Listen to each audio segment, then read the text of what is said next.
What is up, guys? Welcome back to another video, and today we're going to be doing a video or analysis on Btk 2.0's game versus Aggravated one. This is their most recent game, and this to secure top 8. And I heard that they actually lost one game that made them go to the lower bracket and almost did not make it to top 8. And they're pretty much playing with one last life yet. But we already know the outcome. BTK made it to top 8, but let's see how they draft with Zane being in the helm of BTK. Obviously, he's going to be the leader. All new faces for BTK. I don't even know any of them except for Yato, I think. I've heard Yato before when I was still in North America. Sounds familiar. But for the other members, I really don't know who they are. But yeah, don't forget to subscribe, like, and hit the notification bell before we move on any further into the video. Alright, so yeah, let's look at their draft. Fanny ban, pretty common. And Zane doesn't play Fanny as well. Maybe the enemy team has a Fanny player. 1-1 ban, common, but kind of surprising because BTK has first pick and they have a chance of picking the 1-1 if they wanted to. You could just ban Framis and 1-1 would be like really good. So I guess they don't play 1-1. You have Kaja, pretty common ban. And for the other side, Joy, Valentina, and Glue. Alright, so there are a lot of options here. Frederick, first pick is good because Glue is banned. You have the Framis, Valentina's banned, right? So they cannot take your Framis ulti. So those are two options that you could actually use to try and first pick here. Let's see, what's another option that they could first pick? I think those are the two most viable ones. So they picked the Fredrin because there's no glue. And we all know that Zane thinks that Fredrin is like probably the best jungler in the game right now. But there are ways to counter this Fredrin, so let's see if Aggravate one, if they're aware of that counter. So they pick Lapu, maybe so that they could deny pick the Framis. Because Lapu is as I said on the previous video that I had, is a semi-counter to Framis, right? Because he has AoE damage, low cooldown and all that, and could burst out the HP of the Framis ulti really quickly. But here they pick Farsa. So they prefer Farsa over Framis. For me, I would have taken Framis here. Because still, the timing is a lot harder when you have a Framis on your it's harder for the enemy to time their skill management correctly if you have a Framis on your team. Hopefully that makes sense. But yeah, like what I mean by that is these two could be ulting at the same time and Framis could be ulting once. And there's the amount of output of damage that they put out will be useless if they don't synergize or if they don't separate their skills correctly, right? That's what I mean.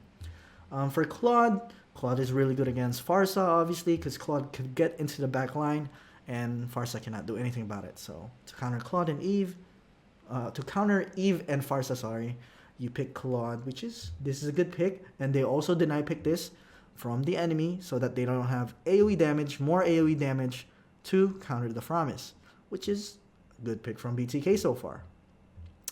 Right here, I think they could have picked Grok here instead of Lolita, I would say. Because having no pressure on the Claude, like for knockup, just imagine. Farsa has no knockup, only a stun. Lapu has no knockup, only a stun. Lolita has no knockup, only a stun. Nobody's going to cancel the Blazing Duet.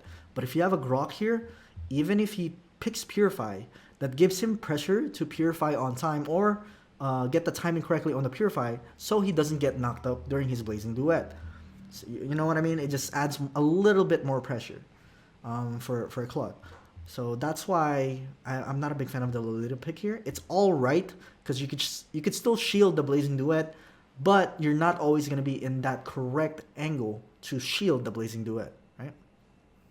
Anyways, so they banned the Atlas, which is pretty decent. They banned the Kufra as well, which is not too bad. Alright, those are two viable bans. These guys banned Melissa, which is really good against Faramis. But usually Melissa is really bad against Claude mid to late game. But in laning, Melissa is good. Carry, on the other hand, I'm guessing they banned because they don't want anyone to burst the Fredrin. But for me, like banning Carry is unnecessary because they have a Faramis.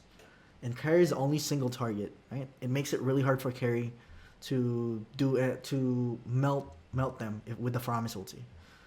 But anyways, it's not a bad ban. I guess they just want to make sure that Zane is comfortable with his game. They picked the X-Borg probably for true damage against this and AoE damage against Framis. But I would say like the X-Borg, the revamp X-Borg, where he can build hybrid, magic, and physical, he doesn't output as much damage as you think. Like, I don't think he's that good for me. So, but he's a decent pick. He's not bad. He's not really good either. There could be other junglers that are better than this that could go against this. So, yeah. These guys pick Grok, which is really good against Lolita because you could cancel the Lolita ulti with a knockup, right?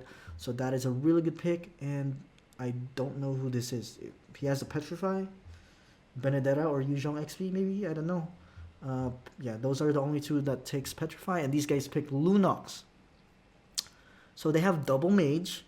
I think, for me, I think BTK won the draft.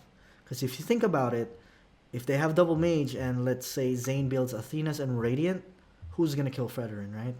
And you even have Faramis, right? Who's going to melt down Fredrin? I know Lapu's physical, but I don't think it's going to be enough, especially in the later stages of the game, to melt down these two people. These two right here.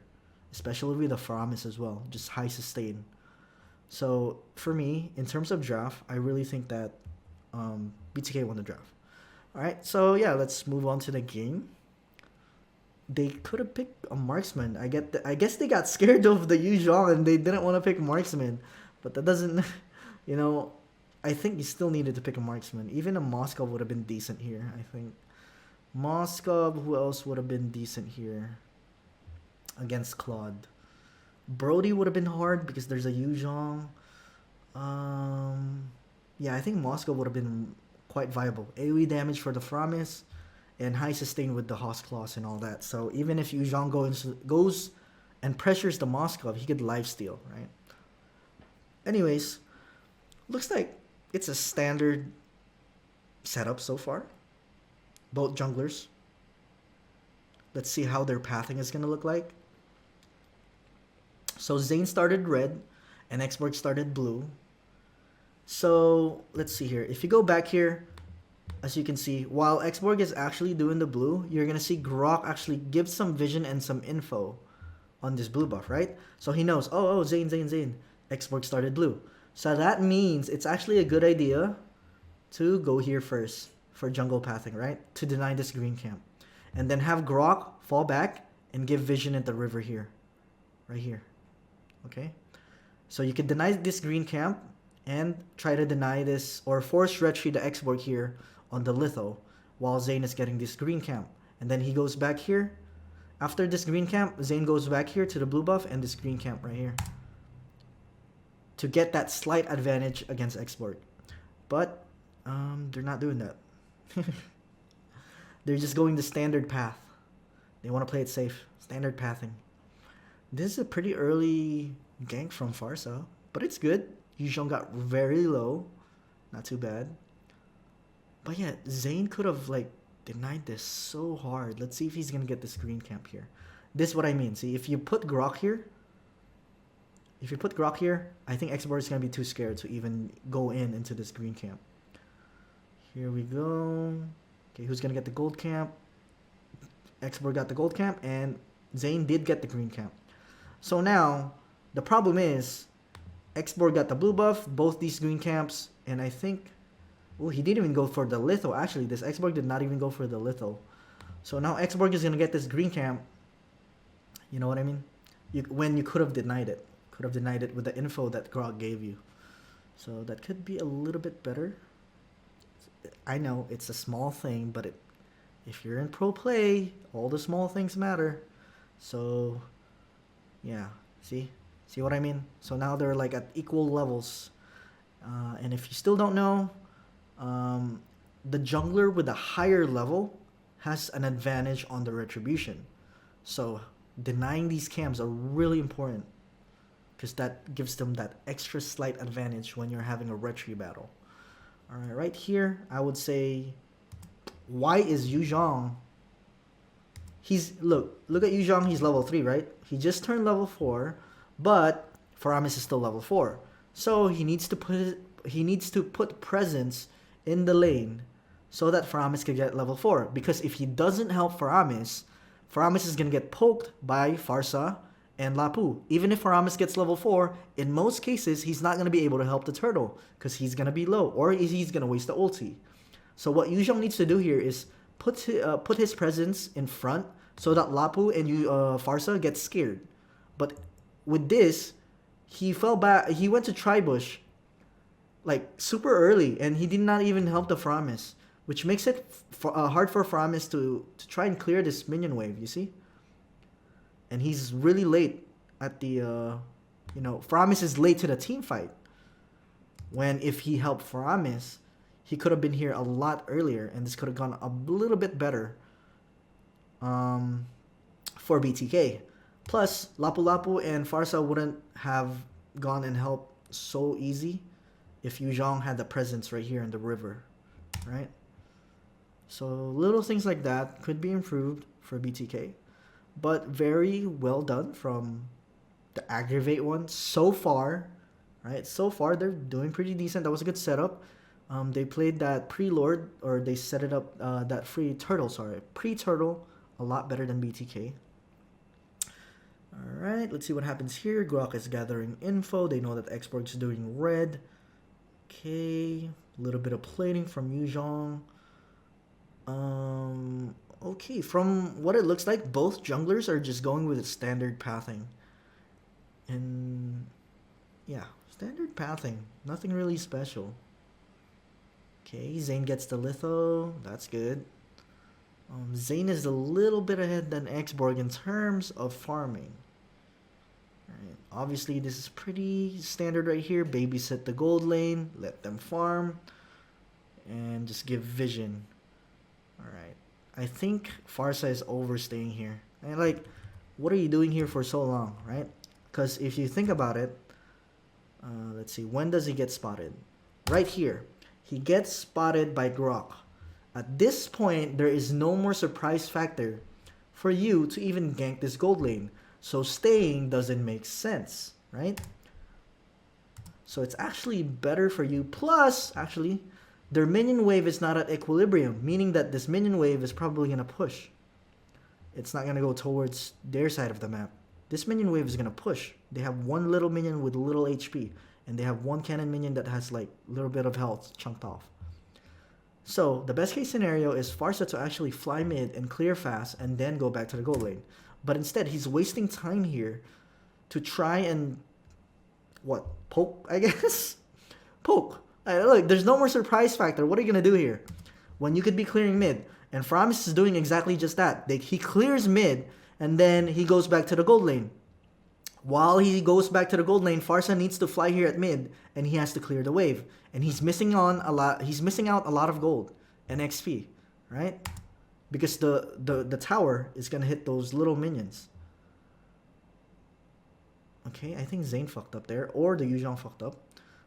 But anyways, let's go back a little bit and see what happens there. On the bot lane, which is out of the camera. So that's why I missed it. Okay, we have Zane doing the gold camp. Alright, looks like Zane is aware that Xborg is here, and Yu Zhong is right here, so he has the info that Xborg is here and Lapu is here, right? They see it. So if Zane is committing, and he dashed in, why is Yu Zhong not helping? You see this? He stayed for so long. Look. He stayed for so long, and Zane is committing fully onto this two people. So it made it a 2v1. And he's late. Look, what? So that could be one of two things. Either Zane messed up and got way too aggressive and got too overconfident. And the other is miscommunication.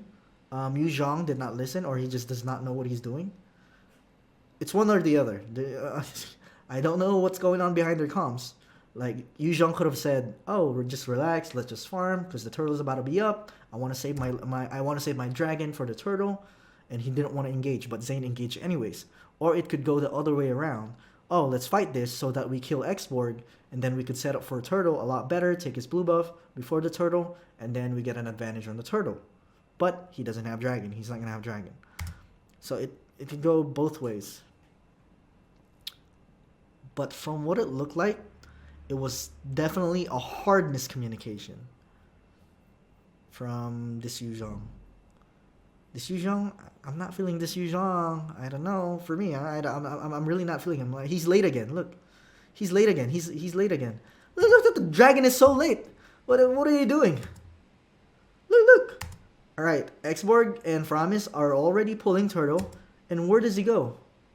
Just go dragon right away, cause Zane is already here. So it's time for you to zone out the Farsa or anybody, or cancel out the Lolita ulti in case. Give some vision. But anyways, like, this is also too early from Grok, this CC right here. Because usually what roamers would do is crowd control the enemy jungler when the turtle is about to die, not when it's at 50% HP, so that they cannot retry. But he ulted way too early here for Grok. So meaning that Xborg could still retry, right? Because they ulted way too early. But if they were patient just a little bit, I think they could have CC'd Xborg on time, unless Xborg ults in, because he's immune to CC when he ults. Which is okay, right? It's okay. Because if Xborg tries to do that and ultis here and blows up at the middle of the team fight, he's going to be at 50% HP at the middle of the team fight, around all BTK members, which makes it hard for him to survive. So that's the trade-off right there. So that's why I say it's too early for Grok. And the dragon, just so late. He even focused the Xborg when he could have focused the Farsa. I think focusing the Farsa is a little bit better. Yeah, the Farsa gave Farsa a hard time. The waste flicker and all that. I don't think focusing Xborg is going to do much. He's more of like just a utility. Kill the Farsa, less items, less gold, less damage, right? But anyways, going back to the game. Let's see what happens here. Aggravate 1. I mean, both teams are not playing too good, in my opinion, right? Obviously, BTK is a newer team, or their lineup is new, so they still need some time to develop. So I understand why they're like this, and it's just really up to them if they're willing to be coached or by Zane, if they're willing to adjust, if they're willing to learn. Because if they're not, then they're gonna stay like this for a while. Yeah, a lot of minor mistakes, I would say. Mechanics, no problem. It's just timing and decision making for North America. Mechanics is definitely not a problem. This is a really good setup from Aggravated 1, getting this tower. Back off. Nice. This is good. Lunox, flicker. Nice counter engage from Lolita to stop the gank. Good. That was good. That was really good. What the hell happened there? Alright, that happened out of the camera. Let's go back a little bit. Alright, Yuzhong is right there. Let's look at the minimap. Yuzhong is right there. Alright, he's getting chased by Lapu. He doesn't have dragon just yet. Oh, he has dragon now. Okay. Alright, Xborg has ulti. You see this? Xborg has ulti and is still full health. And Yuzhong is at like 1 HP, right?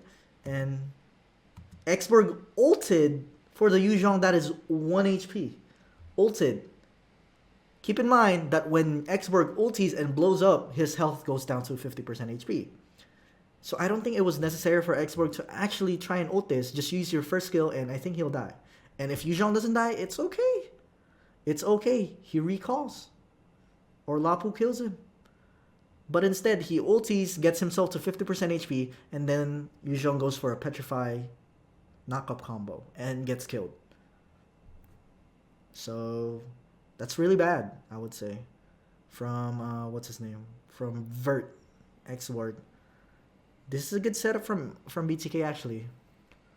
They knew that Lunox did not have Flicker, Lolita did not have ulti, right? So, Aggravate 1, they were disengaging. And BTK wanted to punish that, right? Because most likely they're going to recall and all that. It gave them a chance to get that tower. They took advantage of the disengagement from Aggravate 1. Which is good. That's one really good thing that BTK did just now.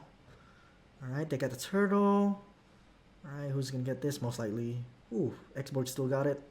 Because, ooh, Zane actually had Retry, but he didn't get it. He didn't want to use Retry on the red buff. Alright, no more Farsa ulti. Right now, I think it's just wait for the Lord. Wait for the Lord, farm it out, set up for this bot lane. This is good. Grok is doing good here. Nice, nice. Give some vision. You know, Farce is there. Good, good, good, good. Oh, you know, there's 3 people there. Like, chill, chill, chill. Ult out maybe? No, no, no, no need. Oh my god. Lapu, what happened, bro? Hit up. I think Lapu was trying to force this Faramis to ulti, but he didn't. But he forced the flicker, which is not too bad. And his ulti is just like 15 seconds cooldown. So that's a small win for Aggravate 1, I would say. Small win. No flicker for Faramis next time. BTK still setting up for this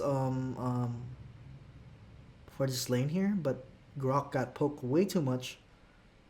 So they're not gonna continue. Okay. Discipline, discipline. Alright. Let's see here. Just wait for the Lord. Most likely what's gonna happen here is at around 20 seconds before the Lord spawns, they need to push the long lane somehow. Right? Either the red team or the blue team. They need to have the wave in their favor in the long lane before the Lord spawns.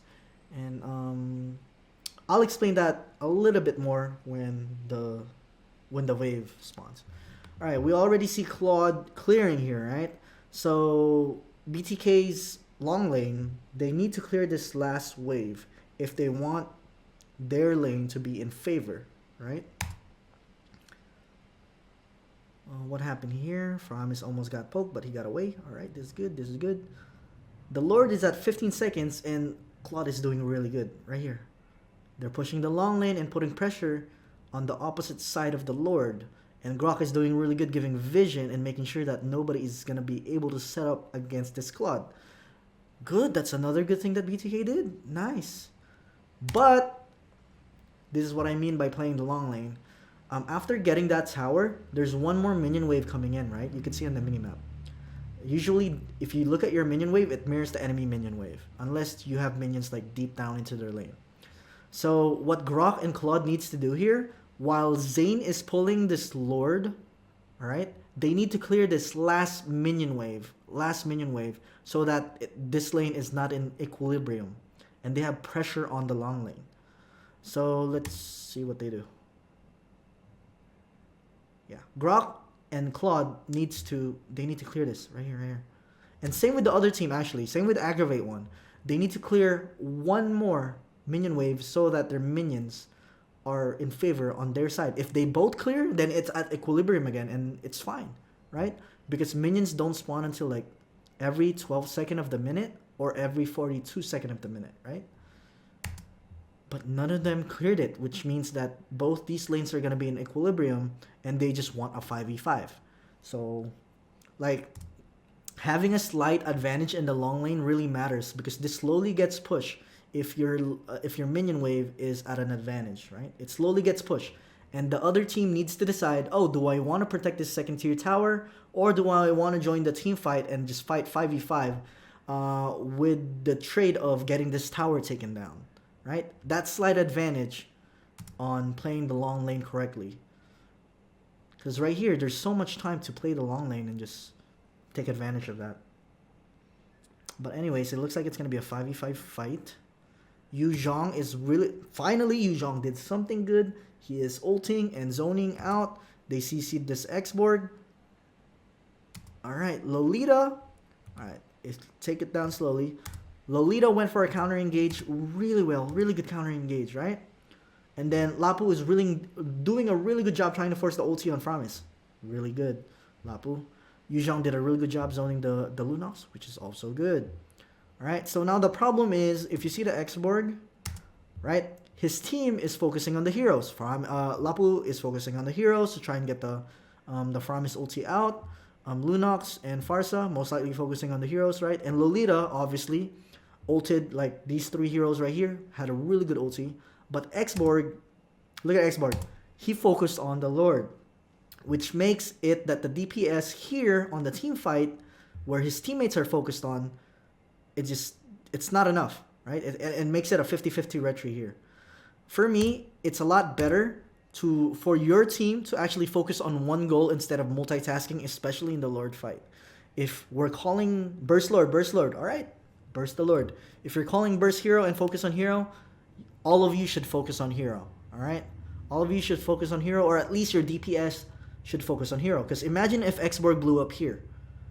I mean, there's a really high chance this Claude could die. He's stunned for a really long time, right? And the Framis ulti could have been like avoided a lot faster if Xborg ulted right here. But since that's not the case, they went for a 50-50 retry, and Zane ended up winning that retry battle. Yes, they got 2 people, right? They got 2 people for the trade of the Lord. But what BTK could do here is actually delay the lanes. Don't clear the lanes. You promise don't clear the lanes. Because your teammates are dead. You need to wait for your teammates and then you clear the lane. Oh my god, Promise, don't clear the lane. Alright, he cleared 1 cannon minion, which... Alright. They're gonna be there on time because that timer respawns are really short. So they're still gonna be able to take advantage of this Lord. What? Jesus Christ. They just wasted the super minions right here. But that's alright. It was probably going to get cleared anyways. Let's see what happens here. Definitely. I think Vert played that really bad, that Lord fight. He should have ulted into the team fight and just focused on team fight. Because if nobody is putting out DPS on the Lord, that Lord is just going to stay in that specific HP. And he doesn't have to worry about retribution. Right? He just has to worry about killing and winning the team fight, and then they could reset and take the Lord. What the hell happened there? Jesus Christ, why? Maybe Lolita was just a little bit too greedy to save that first tier tower. Because usually, the rule of thumb is, right? If you get the first Lord, there's a really high chance that you need to give away your first tier tower for free. There's super minions, there's Lord that you need to defend, and if the enemy team flows the lanes correctly, it's just no-brainer. You need to flow, you need to just give it away for free. It's okay, you guys lost the Lord, but that's how you get punished, right? But you dying and giving it away is just makes it worse, and it gives enemies more gold. So learn when to defend correctly. How do you say this? Learn when to give. There you go. Learn when to give. Because you don't always have to defend these towers. You can give. It's alright. As long as you prolong the game and don't die, you're good to go. This is good. BTK setting up for blue buff. Although Xborg doesn't need blue buff, it's still good. Extra XP. Extra map pressure. Alright, disengage. Alright. This is good for BTK. They got the blue buff. They got what they came for. They don't have to contest for anything anymore. But let's see what... That's not good. And why? Because we already see Farsa ulted, right? So that's less DPS for these guys. Framis hasn't ulted yet, right? So it's a really low chance that they win this team fight. Lolita doesn't have ulti. You can see. No green light, right? No green light. Look at the body language of the characters of the enemy team. Or, why did I say enemy team? Aggravate 1. Alright. Lapu already dashed away. Right? Farsa facing that way. Lunox is kind of late. Really far from the team fight. Right? If your team is facing back towards your base, Farsa and Lapu specifically, why are you engaging when your team is already disengaging? Because fighting this means you're fighting for nothing. You're fighting for nothing. And the Lord is about to be up in 30 seconds. So if you die here, if you risk yourself dying here, most likely whoever wins this team fight will get the Lord. Right? And no more Lord dance. You just want to fight. You don't have Farsa ulti. So Vert actually engaging here is really bad. And his skill potential is really low. Because there's Framis ulti, Fredrin is tanky as hell. There's no point in fighting. Right? And now, since Xborg, if you look at it again slowly, since Xborg engage, right? Remember the body language that I said? Lapu's already disengaging, Farsa's already disengaging. Oh shit, Xborg is engaging. I need to follow up. Their mindset's gonna be like that, right? Oh my god, my teammate is engaging. My Xborg is engaging. I need to help him. So now they face the opposite direction. As you see, they face the opposite direction. Now they need to try and commit and help this Xborg for his mistakes, for him engaging a team fight, which puts them out of, or like on a really bad position. Because this guy, well, obviously nobody knows he's there. But anyways, it gets them overextended even just for a bit, which is really unnecessary. This is unnecessary. You don't need to fight this. The Lord is about to be up, right? So now they're screwed, and they get 5-man petrified by Yu Zhong, and that just sealed the deal. That sealed the deal right there. I think that's a little bit too overextended, bro. Yu Zhong, you had a 5-man petrified, but you didn't have to chase Farsa that far. You were good just chasing this guy. Like, after this, you just turn back and go back to the team fight. Like, I don't know why you need to chase this. It's a really low chance that you... He made one good play, and then he made one play afterwards. Yu Zhong, chill, bro. Chill. Alright, so there you go. They get punished. Most likely they're just going to go for the Lord and just push, maybe. Yu Zhong, you gotta chill, man. You gotta chill. I know Farsa has a lot of wave clear, but you got what you came for. You got the kills on Lapu and Xborg, right? So even if you don't kill the rest, even if you don't kill Farsa, even Lunox and Lolita, you guys still have an advantage at the Lord fight, and none of you died. None of you dies, and you don't give enemies gold, free gold. I call it free gold. So now you gave him a little bit of gold. I know it's a small thing, but it matters. Trust me, it matters. All right. Okay, just go back. Oh my god.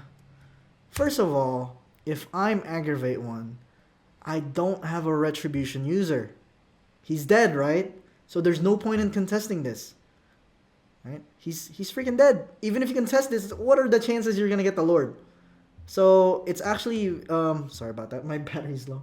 It's actually better to just fall back and just defend, because look at your team comp. Look at your team comp. You have Lunox, who has pretty decent wave clear. You have Farsa, who's excellent at defending. You have Lapu, who's excellent at defending as well with the ulti, right? And you have Lolita, who can zone really well and shield out any DPS from Claude.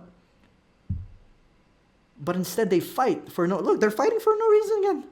This Aggravate 1 team. They're fighting for no reason. So now the enemy team gets the Lord, and since you fought for no reason, you don't have the chance to defend the Lord. And I think that's GG. Yeah, that should be GG. This Xbox not gonna do anything. Yes, Btk won, but I'm really not convinced. They are far from the Valley, from the old Btk lineup. Obviously, they're a newer team, like I said. So it's understandable. Yes, they picked up the win, so congratulations.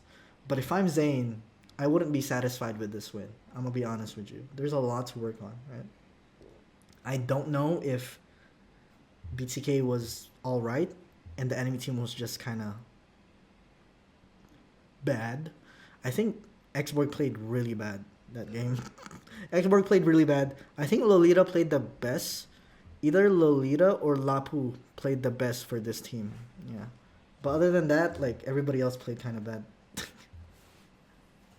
So that's why. But yeah, Btk, they need a lot of developing to do. They're still a new team, new faces, right? And they have a lot of time to actually do so.